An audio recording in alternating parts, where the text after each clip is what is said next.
ಚಂದನವನದಲ್ಲಿ ಇದೀಗ director versus actor war ಕೂಡ ಶುರುವಾಗಿದೆ. ನಂದಕಿಶೋರ್ ವಿರುದ್ಧ ವಂಚನೆ ಆರೋಪ ಕೇಳಿ ಬಂದಿತ್ತು. ಯುವನಟ ಶಬರೀಶ್ ಶೆಟ್ಟಿ ಅವರು ಗಂಭೀರವಾದ ಆರೋಪವನ್ನ ಕೂಡ ಮಾಡಿದ್ರು. ಲಕ್ಷ ಪಡೆದು ದುಡ್ಡನ್ನ ವಾಪಸ್ ಕೊಟ್ಟಿಲ್ಲ ಎಂದು ಶಬರೀಶ್ ರವರು ಈಗಾಗಲೇ ಆರೋಪವನ್ನ ಮಾಡಿದ್ರು. ಇನ್ನು ಇದೇ ವಿಚಾರಕ್ಕೆ ಸಂಬಂಧಪಟ್ಟಂತೆ ನಮ್ಮ ಶ್ರುತಿಯವರು ಅವ್ರ ಜೊತೆ ಚಿಟ್ಚಾಟ್ ಮಾಡಿದ್ದಾರೆ. ಬನ್ನಿ ನೋಡ್ಕೊಂಡ್ ಬರೋಣ. ಸರ್, ಇವಾಗ ಇಡೀ ಎಲ್ಲ ಚಿತ್ರರಂಗದಲ್ಲಿ ನಾವು ಈಗ ಸದ್ಯಕ್ಕೆ ಕೇಳಿ ಬರ್ತಾ ಇರುವಂತಹ ವಿಚಾರ ಅಂತಂದ್ರೆ ನಂದಕಿಶೋರ್ ಅವರ ಮೇಲೆ ನೀವೊಂದು ಗಂಭೀರವಾದ ಆರೋಪ ಮಾಡಿದ್ದೀರಾ.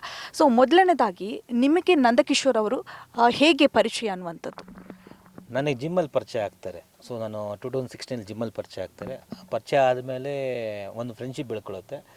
ಆಗ ನನ್ನ ಫೀಲಿಂಗ್ಸ್ನ ಅವ್ರ ಹತ್ರ ಶೇರ್ ಮಾಡ್ಕೊತೀನಿ. ಬಿಕಾಸ್ ಅವರೊಬ್ಬ ಡೈರೆಕ್ಟ್ರು ಅಂದಾಗ ಎಲ್ಲೋ ಒಂದು ಕಡೆ ನಾವು ಸಿನಿಮಾ ಕ್ಷೇತ್ರ ಬದುಕಬೇಕು ಅಂತ ಅಂದ್ಕೊಂಡು ಬಂದಿತ್ತು. ಆವಾಗ ನನ್ನ ಮನಸ್ಸಲ್ಲಿರೋ ಭಾವನೆಯನ್ನು ವ್ಯಕ್ತಪಡಿಸಿದಾಗ ನಾನು ಸುದೀಪ್ ಸರ್ ಅಭಿಮಾನಿ, ಸುದೀಪ್ ಸರ್ನ ಭೇಟಿ ಮಾಡಬೇಕು ಅಂತ ಹೇಳಿದೆ. ಆಗ ಅವರು ಸುದೀಪ್ ಸರ್ನ ಕರ್ಕೊಂಡು ಪರಿಚಯ ಮಾಡಿಸ್ತಾರೆ. ಸೊ ಎಲ್ಲೊಂದು ಕಡೆ ನಾನು ಇಷ್ಟಪಡೋ ದೇವ್ರನ್ನ ನೋಡ್ದಂಗೆ ಆಯಿತು ಅಂತ ಖುಷಿ ಆಗುತ್ತೆ. ಅದಾದಮೇಲೆ ಅವ್ರ ಮೇಲೆ ನಂಬಿಕೆ ಬರೋ ಸ್ಟಾರ್ಟ್ ಆಗುತ್ತೆ. ಆ ಗ್ಯಾಪಲ್ಲಿ ಅವರು ಅಮೌಂಟ್ ಬೇಕು ಅಂತ ಕೇಳ್ತಾರೆ. ಸೊ ನಾನು ಅವಾಗ ಹೆಲ್ಪ್ ಮಾಡ್ತೀನಿ. ಅದು ಇಲ್ಲಿ ತನಕ ಇಶ್ಯೂ ಆಗೋ ಲೆವೆಲ್ ಬಂದಿದೆ. ಓಕೆ, ಅಂದರೆ ಸತತವಾಗಿ 9 ವರ್ಷಗಳಿಂದಲೇ ನೀವು ಅಂದರೆ ಅಮೌಂಟ್ ಕೇಳ್ತಾ ಇದ್ರಿ ಅನ್ನುವಂಥದ್ದು ಅಲ್ವಾ ಅವ್ರ ಜೊತೆ? ಸೊ ಅಷ್ಟು ಅಂದರೆ ಅವ್ರು ಯಾವ ಥರ ರಿಯಾಕ್ಟ್ ಮಾಡ್ತಾ ಇದ್ರು ಅನ್ನುವಂಥದ್ದು? ಯಾಕಂದರೆ ಅವ್ರಿಗೆ ಒಂದು ಹೆಸರಿದೆ, ಅಂದರೆ ನಿರ್ದೇಶಕ ಅನ್ನುವಂಥದ್ದು, ತುಂಬ ಸಿನಿಮಾಗಳನ್ನು ಕೂಡ ಮಾಡಿರುವಂಥದ್ದು. ಸೊ ಹೇಗಿತ್ತು ಆ ಒಂದು ಟೈಮ್ ಅನ್ನುವಂಥದ್ದು?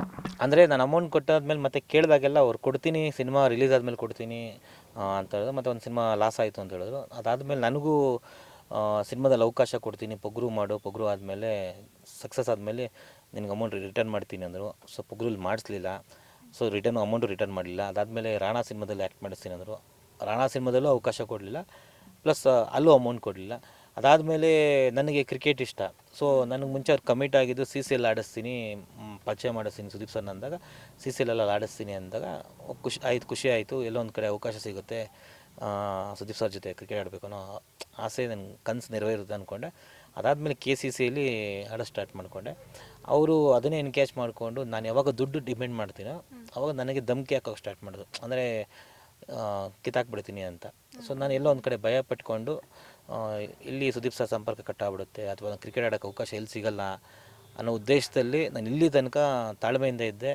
ಅವ್ರ ವಿರುದ್ಧವಾಗಿ ಯಾವುದೇ ಸ್ಟೇಟ್ಮೆಂಟ್ ಕೊಡಿದ್ರೆ, ಬಿಕಾಸ್ ಯಾಕಂದ್ರೆ ಎಲ್ಲೋ ಒಂದು ಕಡೆ ನನ್ನನ್ನು ಕಟ್ ಮಾಡಿಬಿಡ್ತಾರೆ ಅಂತ ಭಯ ಇತ್ತು. ಬಟ್ ಫೈನಲಿ ನಾನು ಮೊನ್ನೆ 1 ವೀಕ್ ಬಿಫೋರ್ ಅವ್ರಿಗೆ ಮೆಸೇಜ್ ಹಾಕಿ ಕೇಳಿದೆ. ಅವರು ನಿನ್ನ ಕೈಲಿ ಏನಾಗುತ್ತೆ ಮಾಡ್ಕೊಳೋಣ ಅಂತಂದರು. ಸೊ ಅದಾದಮೇಲೆ ನಾನು ಏನು ಮಾಡಬೇಕು ಅಂತ ಗೊತ್ತಾಗಿಲ್ಲ. ಸೊ ಅಲ್ಲಿ ಫೈನಲಿ ಚಾನಲ್ ಮೊರೆ ಹೋದರೆ ಎಲ್ಲೋ ಒಂದು ಕಡೆ ನನ್ನ ಅಮೌಂಟಿಗೆ ನನಗೆ ವಂಚನೆ ಮಾಡ್ತಾರೆ ಅನ್ನೋ ಆರೋಪ ಮಾಡ್ತೀನಿ, ಅದು ನ್ಯಾಯ ಸಿಗುತ್ತೆ ಅನ್ನೋದ್ಮೇಲೆ ನಾನು ಚಾನಲ್ ಮೊರೆ ಹೋದೆ.